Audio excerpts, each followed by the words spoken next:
The Oneida are a Native American tribe and First Nations band. They are one of the 5 founding nations of the Iroquois Confederacy in the area of upstate New York, particularly near the Great Lakes. The Iroquois call themselves Haudenosaunee in reference to the communal lifestyle and the construction style of the dwellings. Originally, the Oneida inhabited the area that later became central New York, particularly around Oneida Lake and Oneida County. Today, the Oneida have 4 nationally recognized nations: Oneida Indian Nation in New York, and Oneida Nation of Wisconsin in and around Green Bay, Wisconsin in the United States, and 2 in Ontario, Canada. Oneida at 6 nations of the Grand River and Oneida Nation of the Thames in Southworld.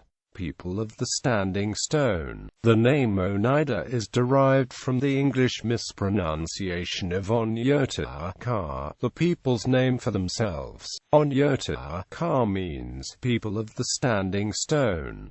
This identity is based on an ancient legend. The Oneida people were being pursued on foot by an enemy tribe. As their enemies chased the Oneida into a clearing within the woodlands, they suddenly disappeared. The enemy could not find them, and so it was said that the Oneida had shape-shifted into the stones that stood in the clearing. As a result, they became known as the people of the Standing Stone. Older legends have the Oneida people identifying as the Big Tree people. Not much is written about this.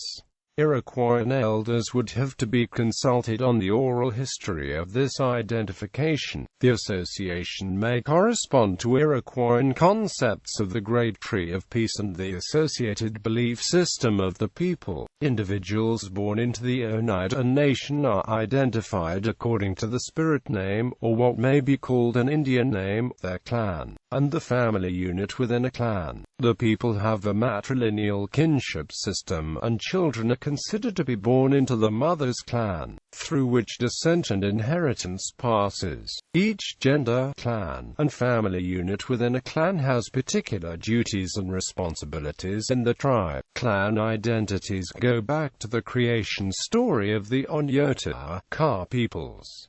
The people identify with 3 clans: the wolf, turtle, or bear clans. Children take the social status from the mother's clan. Because of this, her eldest brother is a significant figure for the children, especially boys. He supervises the boys' passage into adulthood as men. History. Homeland boundaries. During the early 17th century, the Oneidas occupied and maintained roughly 6 million acres of land in what is modern-day central New York State. On September 4, 1784, the governor of New York, George Clinton, requested from the Oneidas the borders of the land. The Oneidas replied with their easterly borders. At the Treaty of Fort Stanwix in 1786, the Oneida's eastern border was formally established with Sir William Johnson. American Revolution. The Oneida, along with the 5 other tribes of the Iroquois Confederacy, initially maintained a policy of neutrality in the American Revolution. This policy allowed the Confederacy increased leverage against both sides in the war, because they could threaten to join one side or the other in the event of any provocation. Neutrality quickly crumbled, however. The preponderance of the Mohawks, Senecas, Cayugas, and Onondagas sided with the Loyalists and British. For some time, the Oneidas continued advocating neutrality and attempted to restore consensus among the 6 tribes of the Confederacy. But ultimately the Oneida, as well, had to choose a side. Because of the proximity and relations with the rebel communities, most Oneida favored the colonists. In contrast, some of the pro-British tribes were closer to the British stronghold at Fort Niagara. In addition, the Oneida were influenced by the Presbyterian missionary Samuel Kirkland, who had worked among them since 1764. A number of Oneida were baptized as Christians in the decade before the Revolution. Kirkland worked to help them with education and the struggles with alcohol. Through relations with him, many began to form stronger cultural links to the colonists. The Oneida officially joined the rebel side and contributed in many ways to the war effort. The warriors were often used to scout on offensive campaigns and to assess enemy operations around Fort Stanwix. The Oneida also provided an open line of communication between the rebels and their Iroquois foes. In 1777 at the Battle of Oriskany, about 50 Oneida fought alongside the colonial militia. This included Tionagenagan and her husband Tanyeri. Many Oneida formed friendships with Philip Schuyler, George Washington, the Marquis de Lafayette, and other prominent rebel leaders. Polly Cooper was an Oneida woman who traveled to Valley Forge, Pennsylvania in 1777 during the American Revolution. Under Chief Skenandan's leadership, the Oneidas brought bushels of maize to General George Washington's starving Patriot Army. Cooper showed Washington's people how to properly cook and eat the corn. Washington's intentions were to pay cash to Cooper for her generosity, but she refused to accept compensation because she said it was her duty to serve her country. As a token of appreciation, Martha Washington, wife of George Washington, brought Cooper to Philadelphia and bought her a shawl, hat, and bonnet. These men recognized the Oneida contributions during and after the war. The U.S. Congress declared, "Sooner should a mother forget her children than we should forget you." Although leaders of the tribe had taken the colonists' side, individuals within the decentralized nation could make their own decisions about alliances. A minority, who were already a faction supporting the sachems, supported the British. As the war progressed and the Oneida position became more dire, this minority grew more numerous. When rebel colonists destroyed the important Oneida settlement at Canonwello Hill, numerous Oneida defected from the rebellion and relocated to Fort Niagara to live under British protection. 1794 Treaty of Canandaigua. After the war, the Oneida were displaced by retaliatory and other raids by American settlers, who did not always distinguish between Iroquois who had been allies or foes. In 1794 they, along with other Haudenosaunee nations, signed the Treaty of Canandaigua with the United States. They were granted 6 million acres of land, primarily in New York. This was effectively the first Indian reservation in the United States. Subsequent treaties and actions by the state of New York drastically reduced the land to 32 acres. 1838 Treaty in Wisconsin. Essentially, the Oneida had to share land at the Onondaga Reservation and did not have land to call their own. In the 1820s and 1830s, many of the Oneida remaining in New York relocated to Wisconsin, where they were allowed to buy land, and to Canada, because the United States was pressing for Indian removals from eastern states. Settlers kept encroaching on them. In 1838, Daniel Brett helped negotiate a treaty for the Oneida in Wisconsin by which they asserted their intention to hold their piece of land. Communally, the amount of land had been reduced by the U.S., as had happened to the Menominee Stockbridge Indians. Oneida land claims. Cornelius Hill succeeded Daniel Brett as chief after his death in 1873, and for decades fought further relocation of the Oneida, as well as privatization of common lands pursuant to the Dawes Act of 1887, which allowed such after a 25-year trust period. Hill, however, was based in Wisconsin and died in 1907, ostensibly during the trust period which would expire around 1920.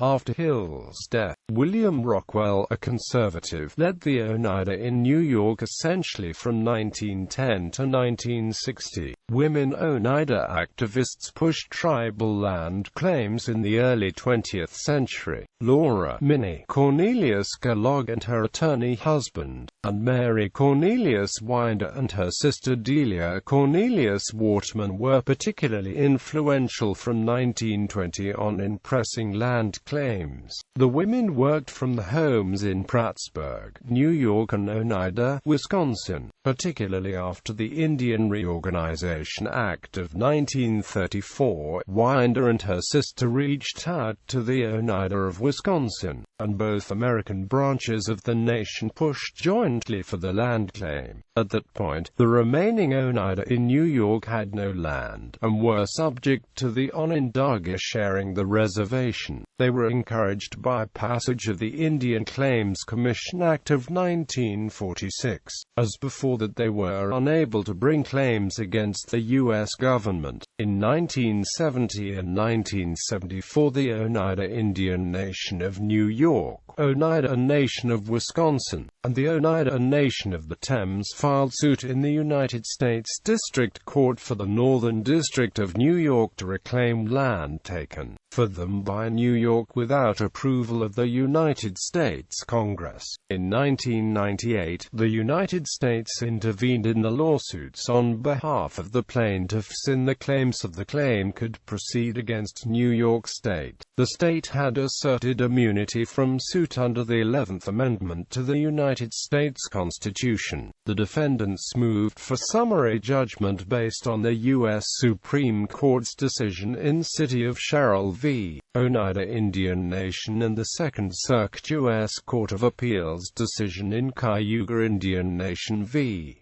New York. On May 21, 2007, Judge Kahn dismissed the Oneida's possessory land claims and allowed the non-possessory claims to proceed. More recent litigation has formalized the split. It defines the separate interests of the Oneida tribe who stayed in New York and those who relocated to Wisconsin. The Oneida of Wisconsin have brought suit to reacquire lands in their ancestral homelands as part of the settlement of the aforementioned litigation. Diet. The people made use of the land by eating the seasons. Quote, with a lack of fresh foods in the winter, during the autumn months, the Oneida dried fruits and vegetables which they had harvested. They also preserved meats in a brine or salt solution, and then hung them to dry.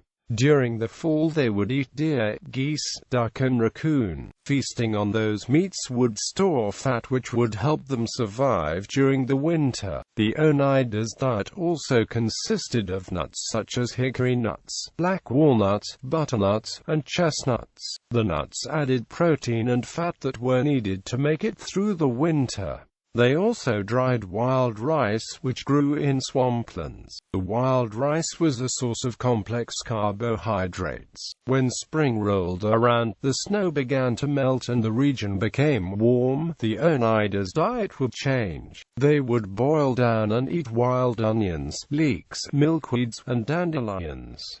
Spring was also when the fishing season began. The fish in the diet consisted of trout, bowhead, sheephead, walleye, pikebass, and salmon. Also during the spring months, maple trees provided sap that would be collected, then boiled down to make syrup and hard candy. The maple candy would be used for consumption in this form or saved for later to flavor foods. During the summer months, the Oneidas would consume various fruits such as strawberries, blackberries, raspberries, blueberries, pears, plums, peaches, apples, and grapes.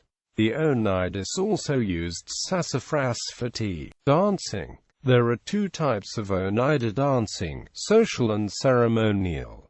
Social dancing is for the enjoyment of all people. The round dance, rabbit dance, old moccasin dance and canoe fishing dance are different types of social dances. Ceremonial dancing is sacred and is not to be performed in public.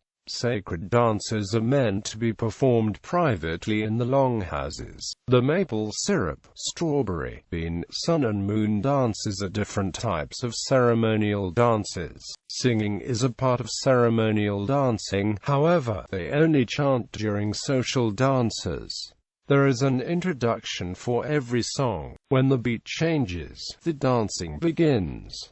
Cues are given from the drums, which indicate to the dancers when to switch partners. If a dancer was invited to dance, but refused, etiquette required them to offer tobacco as a settlement. Oneida Nation of Wisconsin. The Oneida Nation of Wisconsin is a sovereign nation, enjoying the same tribal sovereignty as all federally recognized Indian tribes in the United States. Theirs is a limited sovereignty. The tribes are recognized as domestic dependent nations within the United States, but to the degree permitted by that sovereignty, they are an independent nation outside state law. The tribe's sovereignty means the state of Wisconsin is limited in the extent to which it can intervene legally in tribal matters. Recognized Oneida nations: Oneida Indian Nation in New York, Oneida Nation of Wisconsin in and around Green Bay, Wisconsin, Oneida Nation of the Thames in Southwell, Ontario, Oneida at Six Nations of the Grand River, Ontario. Notable Oneida: Alia, American recording artist, of Oneida and African-American descent. Carl J. Inman, Assistant Secretary of the Bureau of Indian Affairs. Daniel Bread, Principal Chief of the Oneida. Polly Cooper, leader, took White Corn to General Washington and troops in 1777 to 1778 during the Revolution in winter quarters at Valley Forge and taught them how to cook it. Graham Greene, actor. Charlie Hill, comedian, entertainer. Laura Minnie Cornelius Kellogg, early 20th century activist in Oneida land claims. Chester Poe Cornelius, lawyer and activist. Lily Rosa Minoka Hill, 20th century Mohawk physician, officially adopted by Oneida for her work with them for decades. Cody McCormick, P. Canadian professional ice hockey player for Colorado Avalanche. Gino Odjick, P. Canadian former professional ice hockey player, Oskanondana Pine Tree chief and leader during the American Revolution, ally of the Americans. Joanne Shenandoah, award-winning singer and performer. Denison Wheelock, composer, conductor and cornet soloist of the late 19th and early 20th centuries. James Riley Wheelock, musician, conductor and clarinet soloist.